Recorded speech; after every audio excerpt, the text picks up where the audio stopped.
when I was at the University of Florida going into my junior year, we were getting ready to play a rival, and I was in the training room, and I was getting stretched by one of our trainers, and I looked over and I saw some of my teammates putting eye blacks under their eyes, and so I started to think, you know, they're like putting their mom's name or their area code and different things like that, and so I started to think, you know, I wonder if I could put an eye black and grab a silver Sharpie and put something on there that could be encouraging or inspiring or, I don't know, uplift somebody.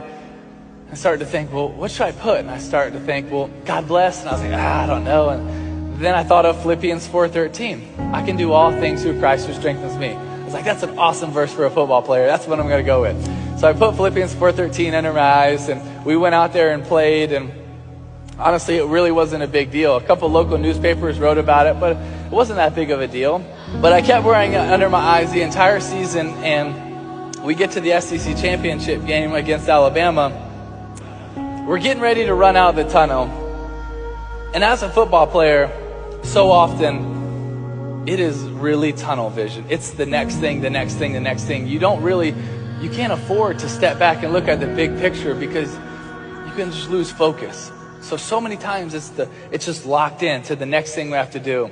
Well, at this moment, I really felt like God was putting out of my heart to change the verse. I was like, really, right now? But I kind of stepped back for a second and realized that if we won, we'd be playing in the national championship. And that would be maybe the biggest stage that I would ever get to change the verse and put something meaningful on there. So we were blessed to win. And the next 6 weeks leading up to the national championship game, I was contemplating, really agonizing over what verse I was going to go with. But God kept bringing it to my heart and my head, John 3:16.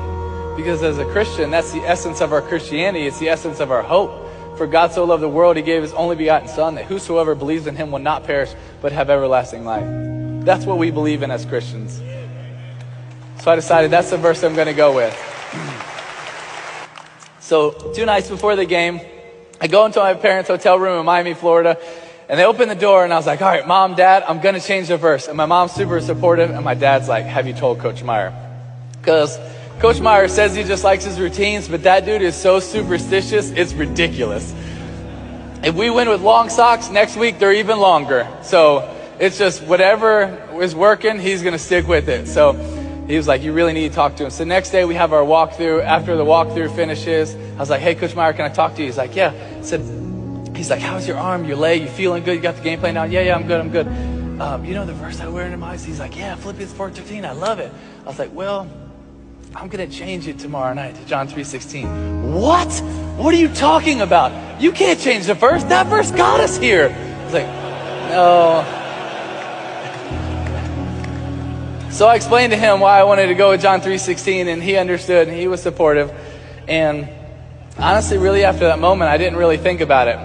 Next night, I just went out there, and we were blessed to win the national championship. And 2 days after that game, I was sitting in Ballyhoo restaurant eating grouper with my mom, my dad, one of my aunts, and Coach Meyer. And Coach Meyer gets a call from our PR guy at Florida, and he's like, all right, bye. I looked at him, I was like, what's that all about? He told me who it was, our PR guy, and he said, Tim, he just told me that during that game, 94 million people Googled John 3:16. And honestly, my first thought was, how the heck do 94 million people not know John 3:16? But it was just so humbling for me sitting in that restaurant thinking about how big the God that we serve really is. Like really how big the God that we serve really is. So many times we put him in a box. We put him in a box. But no, the God that loves us, the God that created us, the God that has a plan for us, the God that wrote a poem about your life, he is a big God that wants to do amazing things. And when we just turn around and say, hey, here, God, might not feel like a lot. Guess what? He can perform miracles. He can do amazing things. And I really believe the God that we serve wants to do amazing things in us and through us. What was really cool about that game is it was on January 8th of 2009. Well, exactly 3 years later, January 8th, 2012, exactly 3 years later to the day, we just happened to be playing the Pittsburgh Steelers in the first round of the playoffs. I didn't think of John 3:16 one time, so I can't take credit for it. I had nothing to do with it. I just went out there and tried to do anything I could to try to win a playoff game, and we were blessed to win this crazy game in overtime. And after the game, when we were done celebrating, I changed really quick, and I was going down the hall to do my press conference, and I was really looking forward to it because I love talking to the media. And so I was getting ready to turn left and go into these curtains to talk to the media, and Patrick, our PR guy, steps in front of me. He says, "Timmy, did you realize what happened?" And I was like, "Yeah, we just beat the Steelers. We're going to play the Patriots. Like, let me do this." He was like, "Timmy, did you realize what happened?" I could tell he was being serious, so I was like, "Patrick, what's up, man?" He looks at me and says, "Timmy, this is exactly 3 years from the time you put John 3:16 into your eyes." I was like, "Oh, really? That's awesome. That's really cool." He says, "No, you don't realize. During the game, you threw for 316 yards. Your yards per rush were 3.16. Your yards per completion were 31.6. The time of possession was 31.06. And the ratings for the night were 31.6. And during the game, 90 million people Google John 3:16, and it's the #1 thing on all social media right now."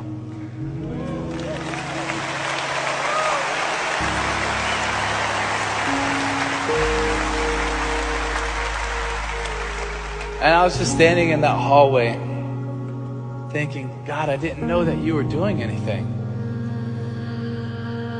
Like, I thought that was like 3 years ago."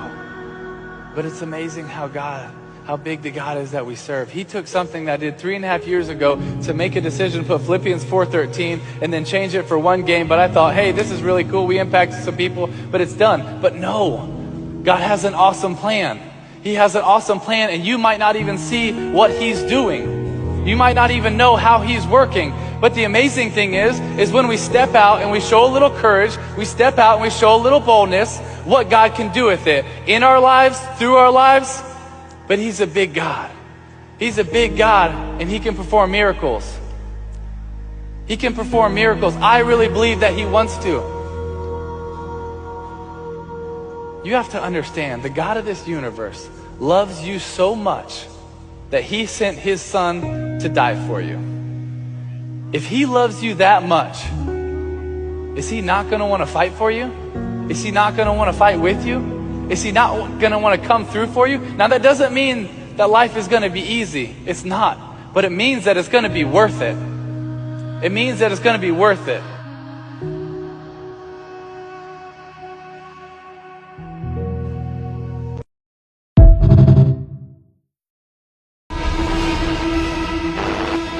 In the U.S., human trafficking isn't rare.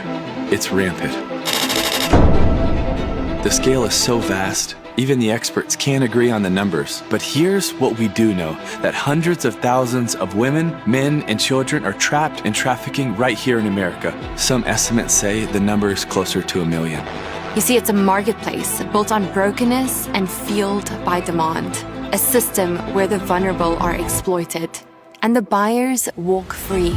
Some children are targeted because of their vulnerabilities. Kids in foster care, runaways, and children in unstable homes marked by addiction, abuse, or neglect. More than 40% of all human trafficking starts in the family. Sometimes the trafficker is literally down the hall. Traffickers look for isolation, instability, and vulnerability. And they don't have to look very far. They target kids in every community, at school, in their home, online, through social media.